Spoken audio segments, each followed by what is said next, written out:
This is special election coverage on Wisconsin Public Radio. Today we feature a debate between both candidates for Wisconsin's 7th Congressional District leading up to the May 12th special election. I'm Shereen Siewert, host of Route 51, a regional program based in Wausau. Joining me as co-moderator today is Robin Washington, host of WPR Superior-based talk show Simply Superior. Robin is joining us from Superior. Today we welcome Republican candidate Tom Tiffany of Minocqua and Democratic candidate Tricia Zunker of Wausau to answer questions about their campaigns, ideas, and the issues facing the 7th District. The 7th Congressional District is the largest U.S. congressional district in the state. It includes Ashland, Barron, Bayfield, Burnett, Clark, Douglas, Florence, Forest, Iron, Langlade, Lincoln, Marathon, Oneida, Polk, Price, Rusk, Sawyer, St. Croix, Taylor, Vilas, and Washburn counties. It also includes portions of Chippewa, Jackson, Juneau, Monroe, and Wood counties. The special election, just days away, was called by Governor Tony Evers to replace Republican Sean Duffy, who resigned citing family reasons last fall. First, let me introduce our guests for the hour. Tom Tiffany was elected as state senator for Wisconsin's 12th district in 2012 and has served 2 terms. He previously served 1 term in the state assembly. Mr. Tiffany has a degree in agricultural economics from the University of Wisconsin River Falls. Tricia Zunker is a law professor at several universities. In 2013, she was elected by the Ho-Chunk Nation to serve as an associate justice of the Ho-Chunk Supreme Court. She was re-elected to that position in 2017. In 2018, Ms. Zunker was elected to the Wausau School Board and currently serves as board president. This program is being recorded and is available at WPR.org. After logging in, you can submit questions for our candidates to the chat box on your screen, and please indicate your first name and community of residence. Our format today is straightforward. After a 60-second opening statement, each candidate will answer identical policy-based questions and will be granted 2 minutes to answer, with an additional minute each for a follow-up comment or clarification. At the end of the hour, we'll give each candidate 60 seconds to offer their final thoughts before we close. So just before the show aired, we flipped a coin to see who would be first to offer an opening statement. And that decided that Tricia Zunker would go first. Tricia Zunker, why do you want to represent the 7th Congressional District, and what qualifies you? Well, thank you first to WPR for hosting tonight's virtual debate, and to you, Shereen and Robin, for moderating. My name is Tricia Zunker. I was born and raised in Wausau. I grew up in a strong union household, and my mom is a USW Local 2-224 member to this day. My grandpa was a dairy farmer in Marathon County. I come from humble beginnings, and I know what it is like to live paycheck to paycheck. But there were opportunities in my life that I seized upon, and it allowed me to be a first-generation college graduate, then law school graduate. I'm a member of Ho-Chunk Nation and serve as a judge for my tribe, as well as professor and school board president of the Wausau School District. I'm also a solo parent to an amazing 9-year-old son. I'm running for this seat to be a real representative for the people, to make sure people have affordable health care, economic security, and ensure protection of the environment.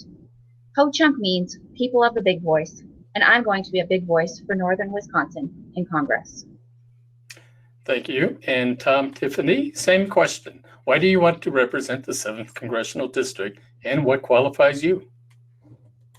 Well, thank you, Wisconsin Public Radio and the Wausau Chamber of Commerce, putting on this debate this evening. My name is Tom Tiffany. I'm a husband to my wife, Chris. We will be married 25 years this year. We have 3 daughters, Carlin, Lexi, and Catherine. We were small business owners for 20 years. And I'm also the dam tender on the Willow Flowage. Chris and I are like so many families across Wisconsin. We work 2 and 3 jobs to make ends meet. I'm also a citizen legislator. I represent the Northwoods in the state Senate in Madison. These are extraordinary times in America. And one thing we know about Americans, in difficult times, we rise to the challenge.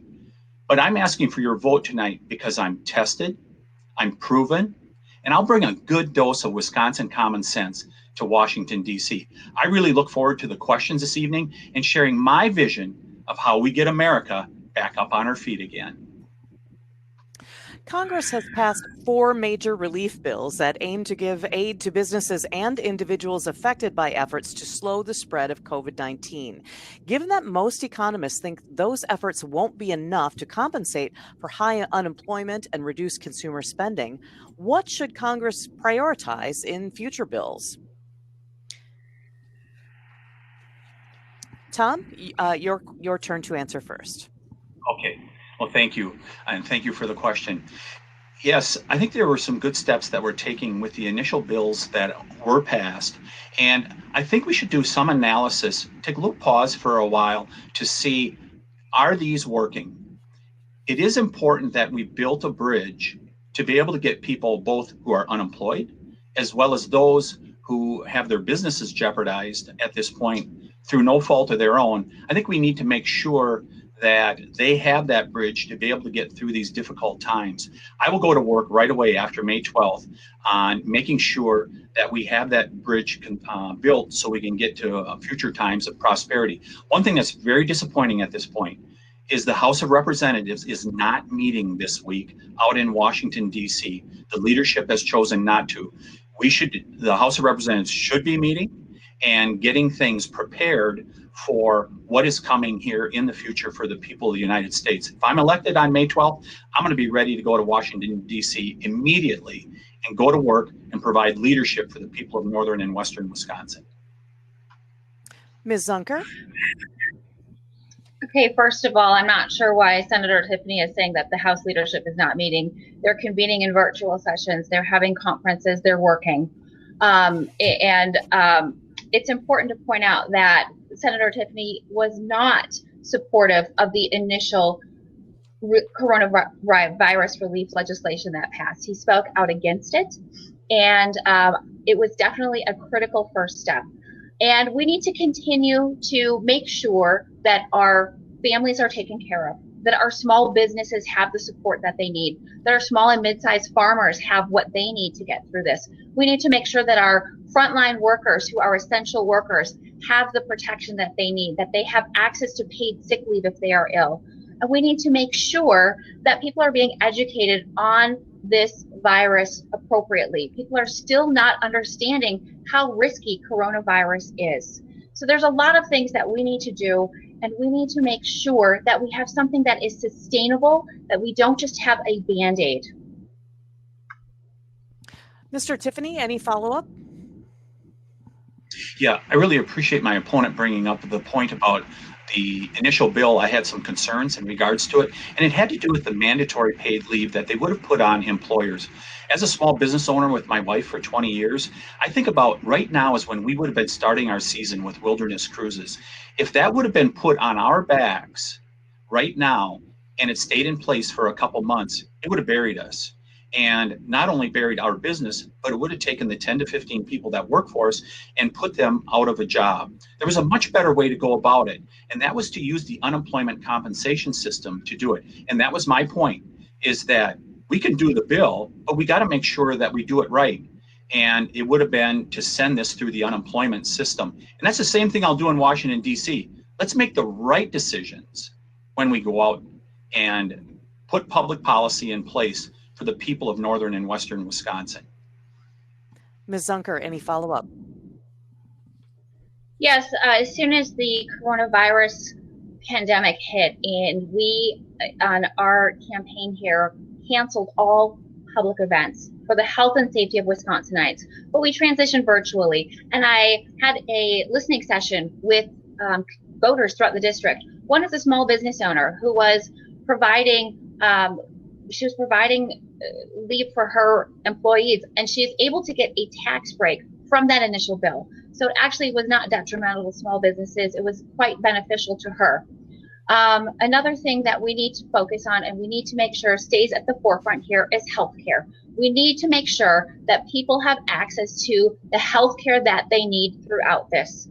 We need to make sure that, you know, if this is considered a pre-existing condition going forward for people that have coronavirus and they become healthy, that they aren't penalized for being susceptible through this global pandemic. People with pre-existing conditions must stay covered.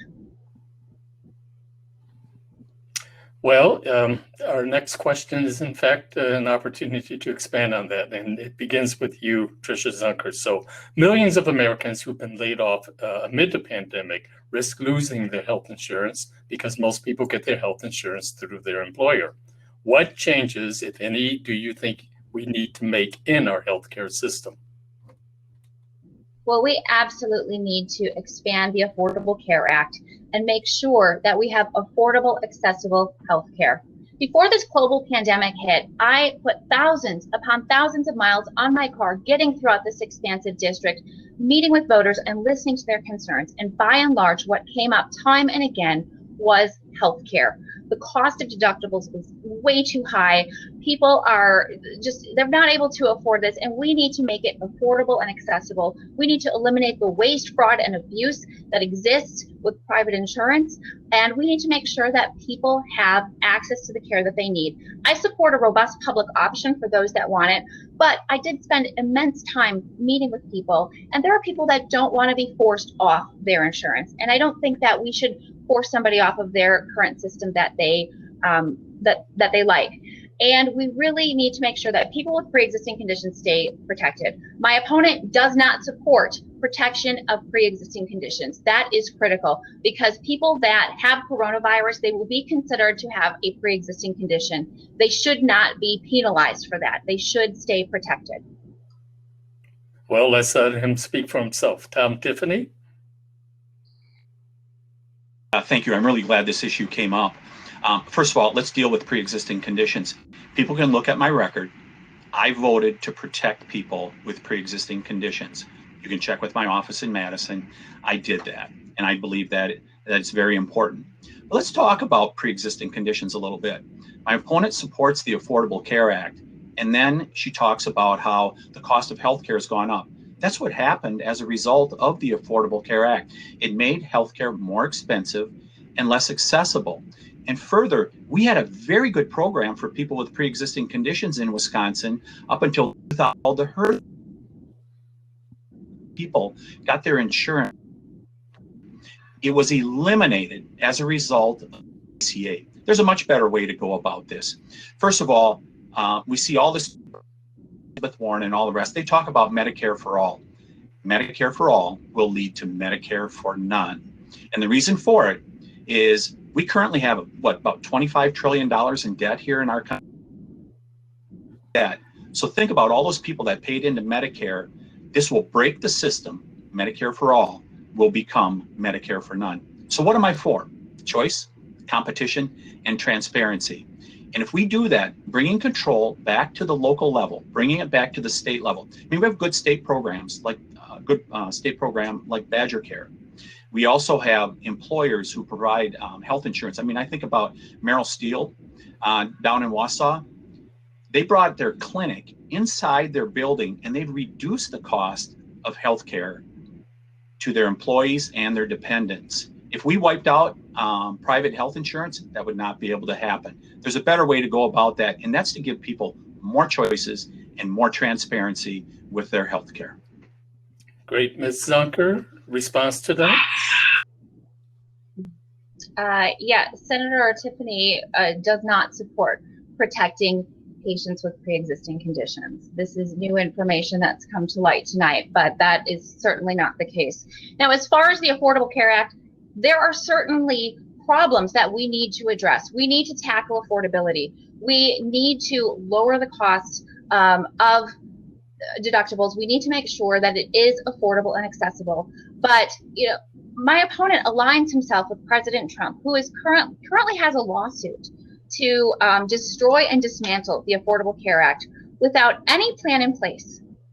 And what that means is that more people will die and more people will go bankrupt with some kind of medical health emergency. That's wrong. We need to fix the system that is currently in place to make sure that people have the health care and the protection that they need. And Mr. Tiffany responds to the response. Check my record. I voted to protect people with pre-existing conditions. But let's talk about solutions. Choice, competition, transparency. Think about how frustrating it is for people, both with pharmaceuticals as well as with healthcare procedures, when we don't know how much they're going to cost. President Trump made put in place a very important initiative in 2009 to have greater transparency for both pharmaceuticals as well as the cost of medical procedures. And I think that's really important, because if we're going to have choice, we have to know how much things are going to cost. And then no two of us are alike in terms of our health needs. A cookie cutter approach from the federal government will not be successful. Just like the ACA, we need to give people more choices, whether it's direct primary care, which is just another word for your family doctor, or to have health care from employers like Merrill Steele has provided, or state options that can help people be covered. The 7th District is made up of more than 23,000 square miles of land, much of which is farmland. Farmers have taken a big beating for the last several years, and the pandemic is really piling it on. As a member of Congress, what can you do specifically for the farmers in the 7th District? Mr. Tiffany, you can answer first. Yeah, Shereen, this is such an important issue, and you really hit the nail on the head that this has made things much worse for farmers. I grew up on a dairy farm in western Wisconsin, 5 brothers and 2 sisters, and I still have brothers and sisters that run their own farming operations, and I talk to them regularly, and it's tough. I mean, think about dairy prices were just starting to come around after 6 years of depression. In the agricultural sector here in January, milk was getting up to $20 a hundred, and it looked like we were going to be able to turn the corner. And man, it's just crashed basically in half. And in fact, we see farmers that are dumping milk. President Trump put in place a couple weeks ago a good initiative for the USDA to buy up about $19 billion worth of agricultural goods. I think that's a good step to take, and they're going to provide that to food banks.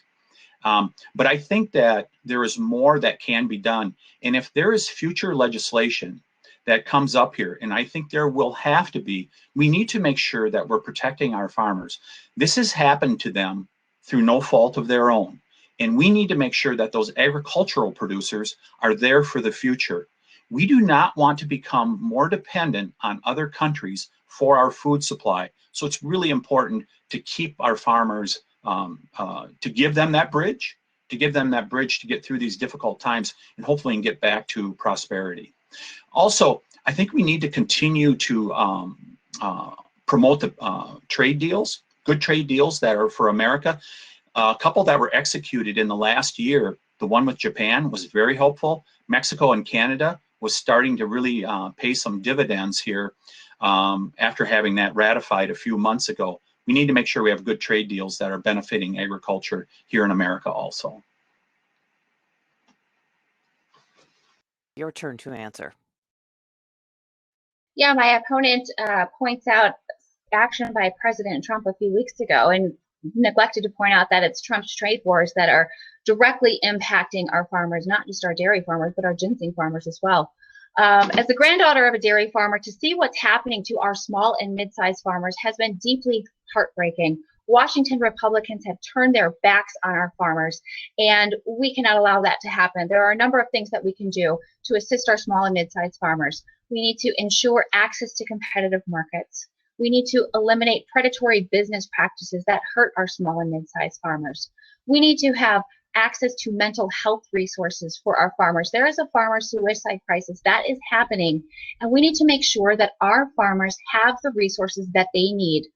We need to support our small businesses, because when we support our small businesses, we support our farmers. And we need to ensure broadband access for our farmers, and not just for our farmers. This is throughout the 7th Congressional District.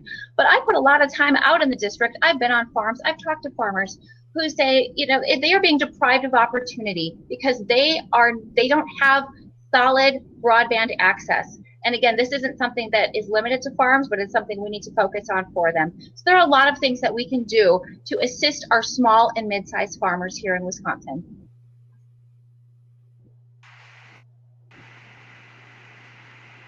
Yeah, so if I can step in just a second here for the rebuttal. Yes. Yeah, there is there's definitely work that needs to be done out in Washington, D.C. One of the things that I'm going to request as a congressman is to serve on the Agricultural Committee. The 7th Congressional District is one of the most heavy dairy districts in the House of Representatives, as well as just agriculture generally. So I'm going to dedicate my time, whether I get on that Agriculture Committee or not, to the work of making sure that our farmers are going to make it through this difficult time, to make sure that we build that bridge. The other thing that I've done a lot of work on that I believe is agriculture related is the forest products industry, critical industry for the 7th Congressional District. I will be working very closely, just as I have in the legislature, to make sure the forest products industry is heard in Washington, D.C. also. Ms. Zunker, final comments on that? Well, Senator Tiffany and I have something in common because I am hoping to be assigned to the Agricultural Committee as well. I believe that we need to have a voice from Wisconsin that can serve on it and advocate for our small and mid-sized farmers. Now, my opponent has made it very clear that he aligns himself with President Trump, that he will be a rubber stamp for anything that Trump does. And President Trump is why our small and mid-sized farmers have been hurting. We have seen skyrocketing bankruptcies on our dairy farms, on our ginseng farms, and we need to have somebody that's going to go to Washington and actually work for the people of Wisconsin 7, work for our farmers, and not just be a rubber stamp for the president. All right, well, from farming to tourism, large parts of our 7th Congressional District do rely on summer tourism. Even as restrictions start to lift, it's likely that summer travel will be down. We've already seen the cancellation of many summer festivals and sporting events. What should Congress do to help Wisconsin's tourism industry specifically? And I believe this time we start with Tricia Zunker. Yeah, I'm very concerned about the tourist industry here in Wisconsin 7. We have some of the most beautiful lands here in the 7th Congressional District in Wisconsin.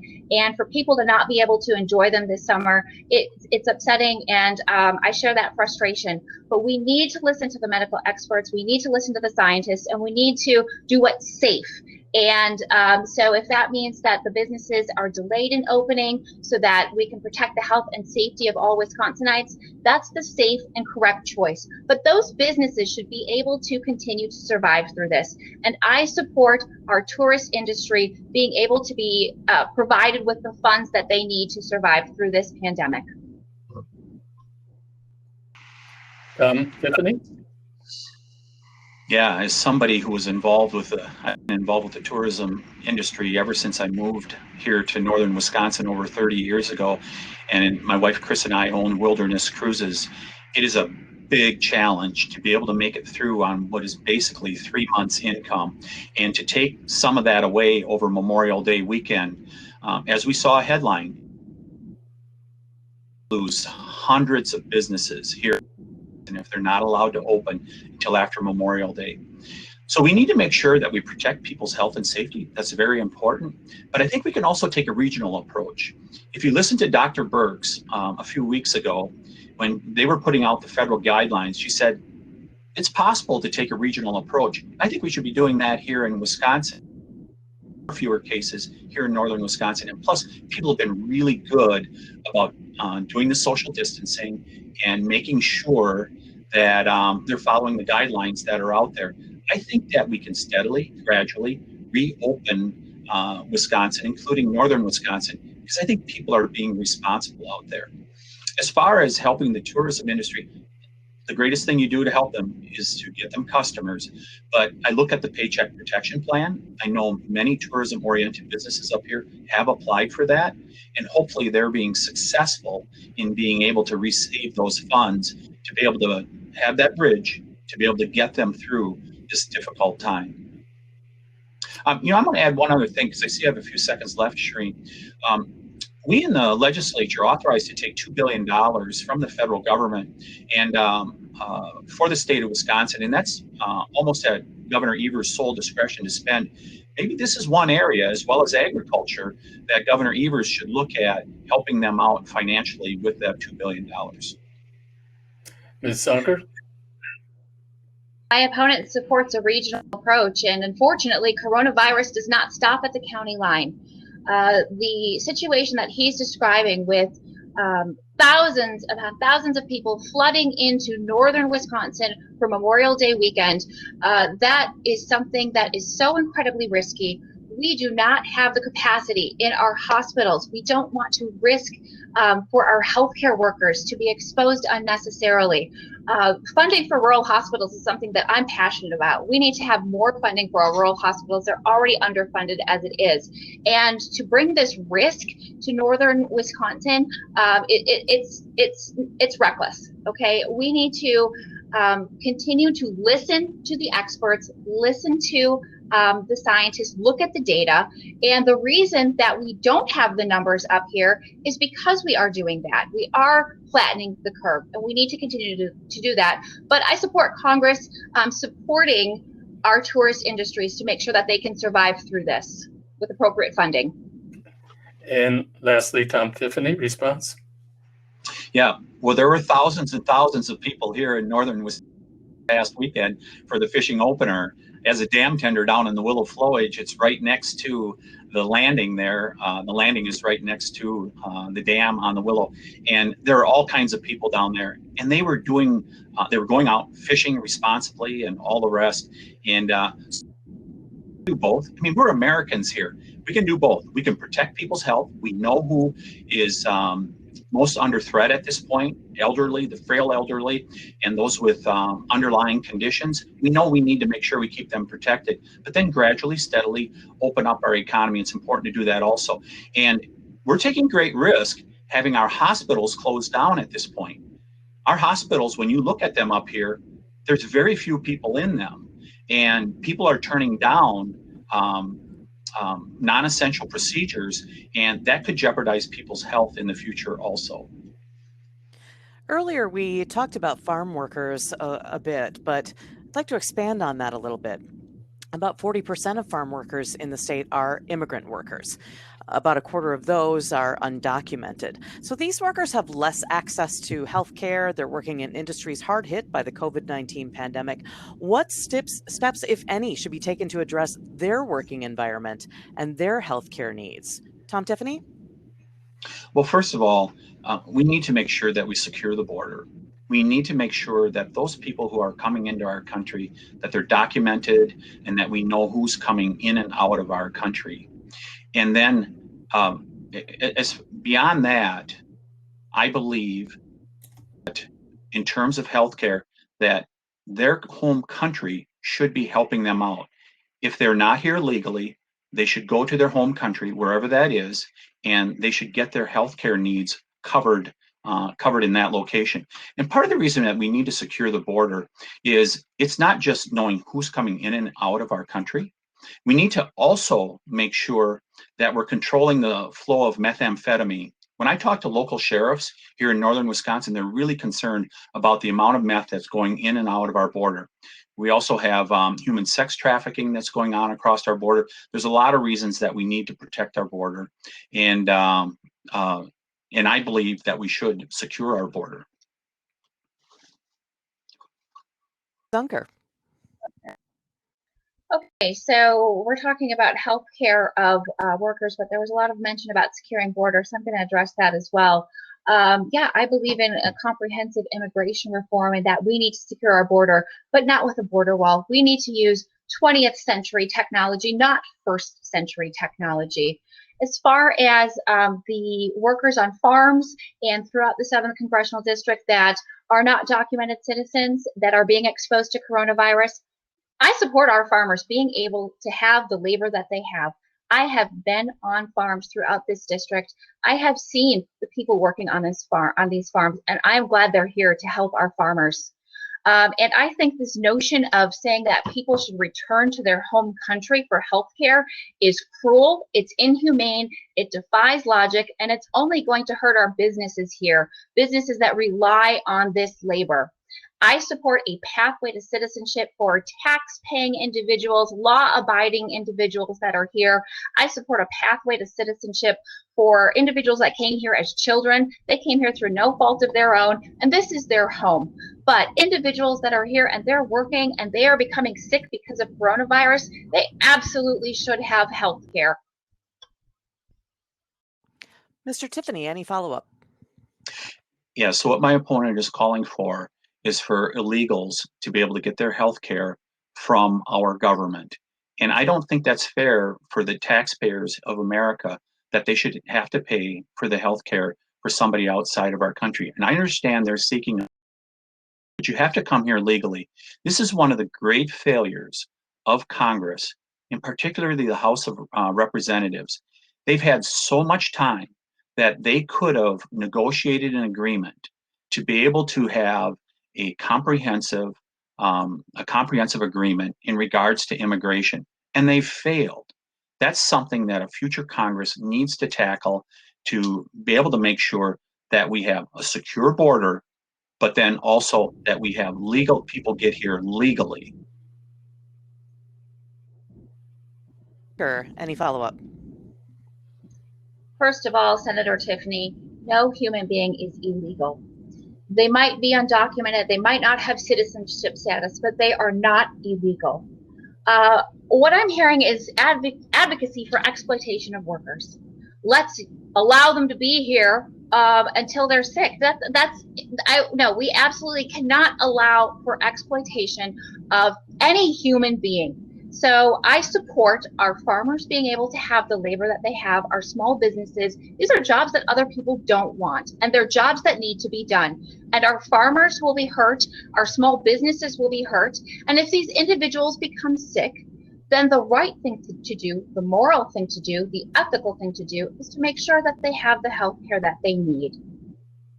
And also, I will just say, as an Indigenous woman, I can say first and foremost that diversity in this country is an amazing and beautiful thing. Okay, for the next one, we will start again with you, Ms. Zunker. The U.S. saw more than 700 mass shootings last year, according to the Gun Violence Archive. Some have called for stricter regulations on guns and gun purchases to curb such violence. What, if any, measures should Congress take to regulate firearms? I support the Second Amendment. I support people being able to protect themselves in their homes, and I support our hunters being able to hunt. But as a mom and as a school board president, I see our children, I see my son having to go through active shooter drills. These students are being told, you need to hide under this desk, you need to hide over in this closet in case somebody comes in with a gun to shoot you or your teacher, and that's wrong. We are unnecessarily traumatizing students, and we are not addressing the real problem here. We do have a gun violence problem here, and we can address this through simple measures like universal background checks. This is something that is an administrative process. This does not infringe on Second Amendment rights. It is simply ensuring that people who purchase guns online or from gun shows have a background check. And I'm not sure why that is so controversial for my opponent, because it doesn't infringe on the Second Amendment. It is simply an administrative process. Mr. Tiffany? Yeah, so I support the Second Amendment to the Constitution. Should have the right to keep and bear arms. In fact, I voted for 2 bills in the first session of the legislature to allow concealed carry here in Wisconsin. We were one of the last states to allow that. Secondly, we voted for castle doctrine. I supported that also, for people to be able to protect their homes. So I have a very strong record in regards to the Second Amendment. One of the biggest problems we have across the country, I don't think it's so much here in northern and western Wisconsin, but in other parts of the country, what law enforcement does sometimes enforce the laws that are on the books. Why should we create new laws in regards to these, the Second Amendment, when the existing ones are not being used? If you take the Parkland shooter down in Florida, he could have been taken off from the streets if the sheriff and other law enforcement down there acted in an appropriate manner on what he was doing. The other thing is that we need more funding for mental health. And I'm very proud in the last budget that we passed, I supported additional money for mental health concerns. And that is one area that we need to make sure that we're helping people out, those who are having a troubled time, to be able to get through that and not have to use illegal means like shooting someone to act out their mental health problems. Ms. Zunker, response? Yeah, it's a typical response of Republicans to say, we have existing laws on the books and we should enforce those. They're not working. These laws are not working. We need to have some reforms. These do not infringe on the Second Amendment. Again, universal background checks, making sure that somebody who purchases a gun at a gun show or online goes through a background check. This is a simple way to ensure that somebody who should not have access to a firearm doesn't get one. This is common sense. It is an administrative process. It does not infringe on the Second Amendment. And Mr. Tiffany, your final remark on this. Yeah, I have an A+ rating in regards to the Second Amendment and endorsed by the National Rifle Association. I mean, let's be real honest here. We saw this proposal by Governor Evers back in November here in Wisconsin to have universal background checks. And it is just code for confiscation, because that's ultimately where it leads to. We should not be penalizing honest gun owners out there who just wish to keep and bear arms to be able to exercise their Second Amendment rights. I will always defend the Second Amendment to the Constitution. We've had several readers and listeners writing in about this question. They want to know, from employment to environmental impacts, the region's mining industry can be a pretty contentious issue. So what role, if any, should the federal government take in the mining industry? Mr. Tiffany, you answer first.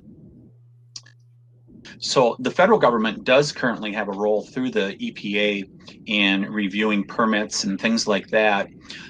So they do have an active role, but I believe most of that action should take place by the states. And that's consistent with so many issues, whether it's wolves, other issues like that, education. I believe that the states should set their own policies in regards to these issues.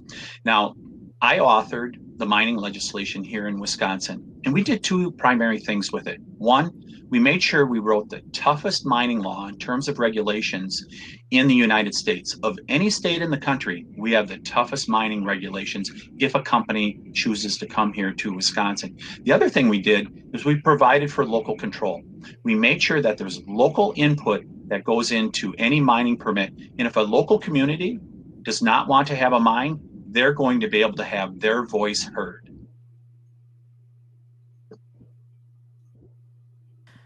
Ms. Zunker, your take on mining.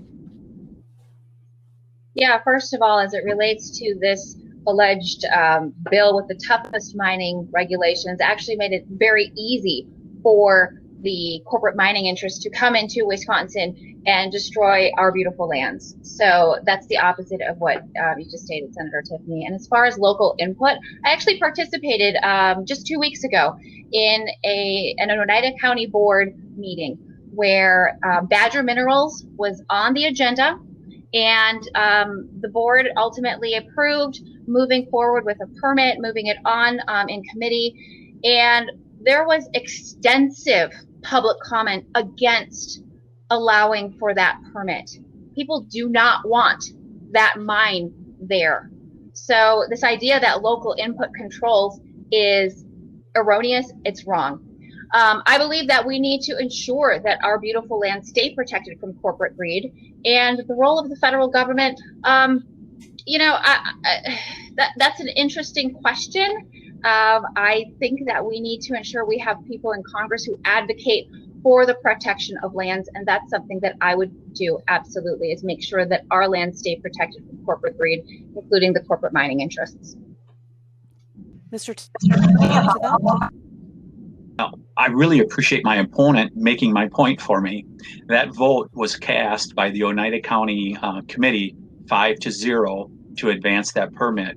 The zoning director reviewed it, took it before the committee, and the committee said for the initial phase that they could approve it. So it really shows that that local input is there, and that it was local people who were casting that vote to allow this initial exploration. And remember, in this case, that it was just exploration that's going on here. This is not a full-blown mining permit that was issued. That would take a much, much more rigorous review, including a full-blown environmental impact statement that would have federal review, including by the Army Corps of Engineers.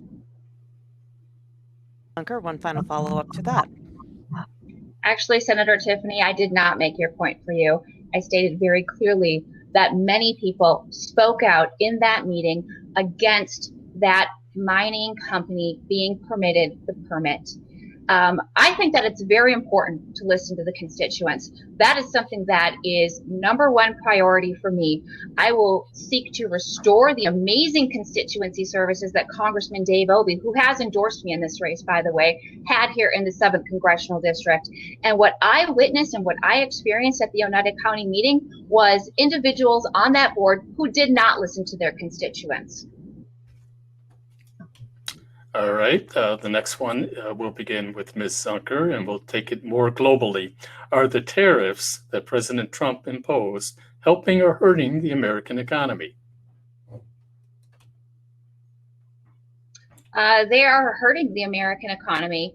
We've seen that with our dairy farmers. We've seen that with our ginseng farmers.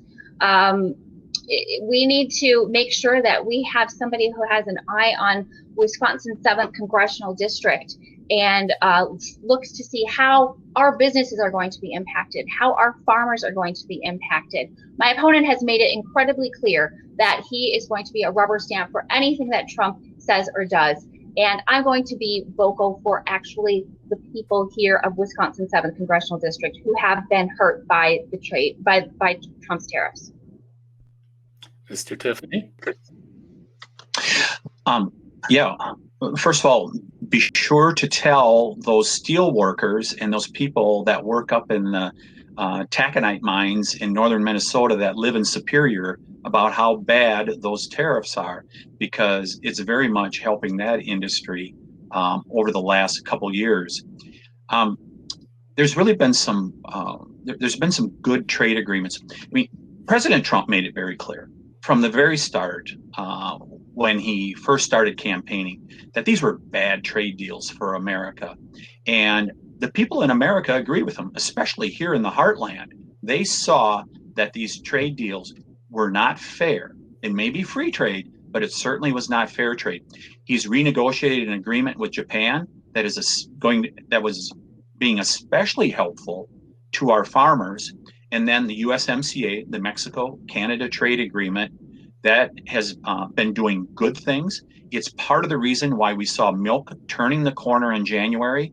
And unfortunately, the pandemic has brought the boom down now once again on agriculture. But we were seeing those trade agreements that President Trump was negotiating were being highly successful. And he was even getting China to take more of our products, if you remember, back in the latter part of 2019. And it's part of the reason why it's really important that he get reelected here in 2020, is that we need somebody that's tough enough to take on China. And of course, we have far more issues with China than just trade. But on the trade front, he's been tough, and we need to continue to do that with China so they treat us in a fair fashion. Ms. Zunker, your response to that? We absolutely need to get tough on China, but not at the expense of our small and mid-sized farmers and not at the expense of our manufacturing jobs. I'm really glad that my opponent has vocalized his support of President Trump being reelected, because what that signals is the fact that he's striving for more people to be without affordable, accessible health care, without pre-existing conditions covered. We need to make sure that we have a president in office who's going to make sure as many people are covered, that people have access to the health care that they need, that their pre-existing conditions are covered without penalty. And that is what is so critical about this upcoming election, health care. People need to have health care. They need to make sure that they have what they need. And Mr. Tiffany, final word? On tariffs, by the way. I mean, who better? We've got a really time that we're going through at this point, and it's going to continue here for at least a few more months, maybe longer than that. But then at some point, after having that bridge, getting through this difficult time, we're going to want a leader who's going to take us back to prosperity, that knows how to go about doing that. I can tell you, with my 20 years of experience as a small business owner, I know what it takes in terms of don't reduce taxes, don't put more regulations in place. And that's what President Trump has done in his time in office, is he has reduced taxes, leaving more money in people's pockets, and reduced regulations so there's less red tape strangling others. And as we get through this difficult time, no better person to lead us back to prosperity. More than 24 women have accused Donald Trump of sexual misconduct or sexual assault. Donald Trump has said that all 25 women are lying. More recently, a woman has come forward to accuse Joe Biden of sexual assault. This is something Biden denies. How should voters consider these accusations? And really, what's the role of personal character in choosing an elected leader? Tom Tiffany, this question starts with you. Yeah, I believe personal character, and I think about my family. I think about my mom. She lost my dad back in the mid 80s, and she continued to run that farm all the way through that time. She owned that business and she operated it. I have two sisters. Both of them are small business owners, and I have nothing but the greatest respect for what they do. And remember, I have three daughters. And my wife and I treat them with respect. We want them to grow up to be good adults, good responsible adults here in America. I will always make sure that I treat women with respect. I always have. And I believe everyone should do that.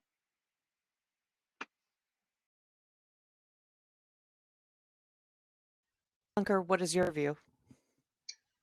I believe that women deserve to be treated with dignity and respect. And I believe if they step forward, they should be heard. I also believe that stories must be subject to proper scrutiny and inquiry. I'm a judge, and I would never take one side over another without fully fleshing out the details. I think this also really highlights that journalists and responsible news organizations have to make a choice to evaluate facts, consistency, and credibility. Because we have one accuser with Joe Biden, we have 25 with President Trump, and there's varying degrees in credibility on both sides there. Ultimately, though, my focus is not on that situation. My focus is on helping the people of Wisconsin's 7th Congressional District, helping us resume life from this pandemic, ensuring affordable, accessible health care and economic security, and protecting the environment. That's where my focus is right now, because we have been without representation here for far too long. We need somebody who spent time listening to voters and hearing concerns, and that's me. Mr. Tiffany, follow up? Yeah, I am trusted. I'm proven. I've been tested. I've dealt with a whole variety of issues through the years, both running my own business, employing people, as well as serving in the legislature and really passing important legislation. And I have always given that job the utmost respect. And I will continue to do that out in Washington, D.C. if I'm elected. And I treat everyone fairly and with respect. Ms. Zunker, any final comments?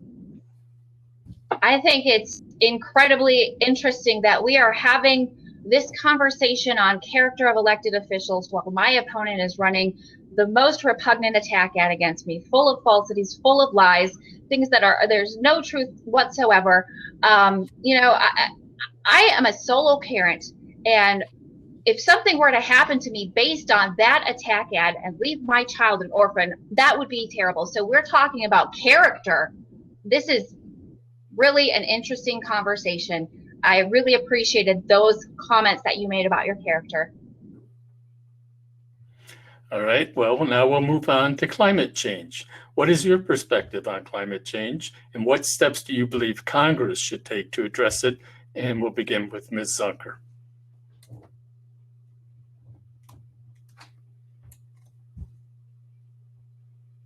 Yeah, climate change is an urgent and existential threat, and we need to take it seriously. I believe that we need to listen to the scientists and listen to the experts, and we need to address this climate emergency with the urgency that it requires. We need to take steps to reduce our carbon footprint. We need to focus on sustainable, renewable energy. We need to bring good jobs here, good paying jobs to Wisconsin's 7th Congressional District. And that includes green, clean jobs. I also believe that we need to ensure clean air, clean water, and that our beautiful lands stay protected from corporate greed for generations to come. Climate change is a really serious deal here in Wisconsin's 7th Congressional District, where we have so much agriculture and it is affecting our farmers. So we have to take immediate steps, and that is something that I am focused on. Mr. Tiffany? When I talk to different things in regards to climate change, I talk to my kids about it, talk to a lot of people about that. And one of the main things I hear is that let's make sure we do the right thing by the environment. Let's make sure that we protect the environment. And I just think about my past. I've served as a dam tender for nearly 30 years out on the Willow Flowage. We create clean energy.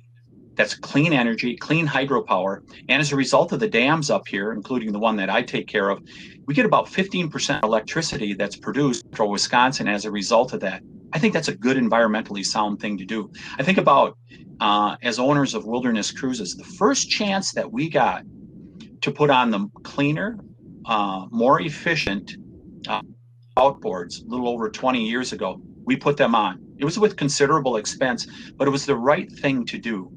And then I think about my legislative career. Right now, we've got a project going on up on Dead Pike Lake in Vilas County in the town of Manitowish Waters. That lake has been ignored for years. Back in the 1950s, there was a grand experiment that was done up there by the precursor of the Department of Natural Resources. Well, it went bad. And since then, Dead Pike Lake has had iron flock flowing in there, really harming one of the most beautiful lakes up in Vilas County, and not being taken. The federal government listed it as an impaired lake just a couple years ago. I have led the fight with the people of the town of Manitowish, and I will continue to do things just like that. We have one of the greatest, best places to live here in the United States in northern Wisconsin. Ms. Zunker, your response? Yeah, my opponent is discussing his protection of waters, yet is such an advocate for the corporate mining interests that fund his state elections. There's no such thing as safe sulfide mining. And by making it easier for the corporate mining interests to drill our beautiful lands, there is such risk to our lands and to our waters. As far as climate change, we also have to get back in the Paris Agreement. My opponent has made it clear he is aligning himself as a rubber stamp for Trump. Trump took us out of this Paris Agreement, and abandoning this agreement is absolutely cruel to future generations. It leaves a less safe and productive world for our future generations. So we need to address climate change. It's hurting our environment. It's hurting our farmers. We need to reduce greenhouse gas emissions, reduce the use of fossil fuels, and focus on sustainable, renewable energy. And Mr. Tiffany.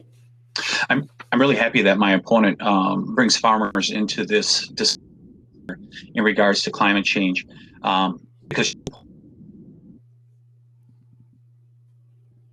by the representative from New York when she introduced this was going to put agriculture out of business. The 7th Green New Deal, farmers out of business. My opponent supports the Green New Deal. I reject that. There is a much better way to go about making sure that we keep our environment clean. And I have worked on those things both privately and personally.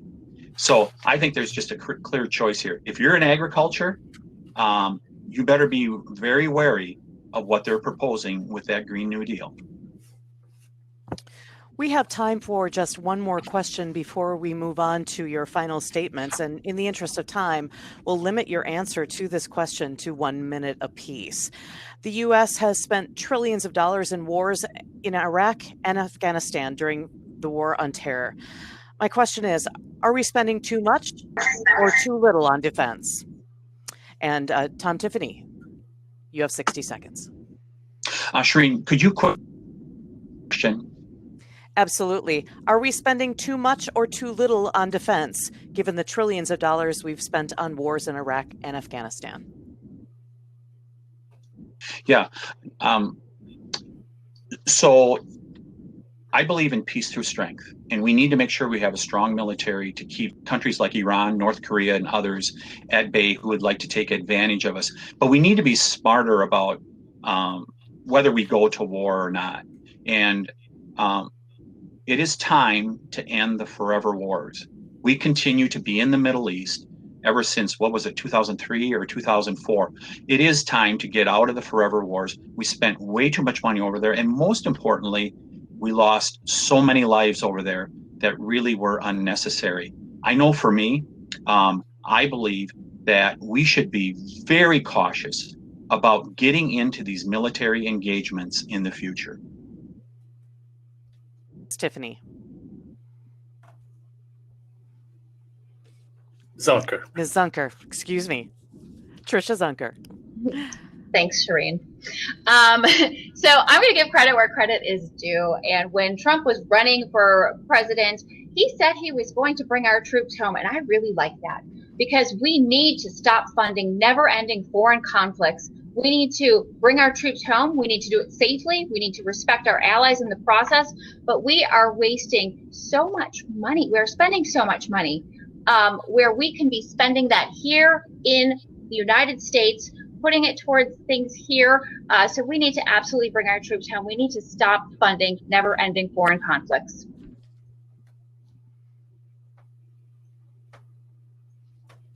It is time now for a closing statement. Ms. Zunker, in 30 seconds, please give us your final thoughts.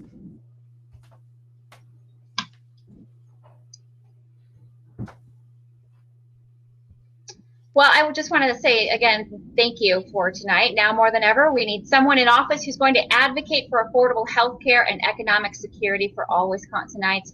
I'm prepared to do that. I'm going to take on big pharma and lower the cost of prescription drugs, provide the help that's needed for small businesses and farmers, and funding to expand rural broadband access.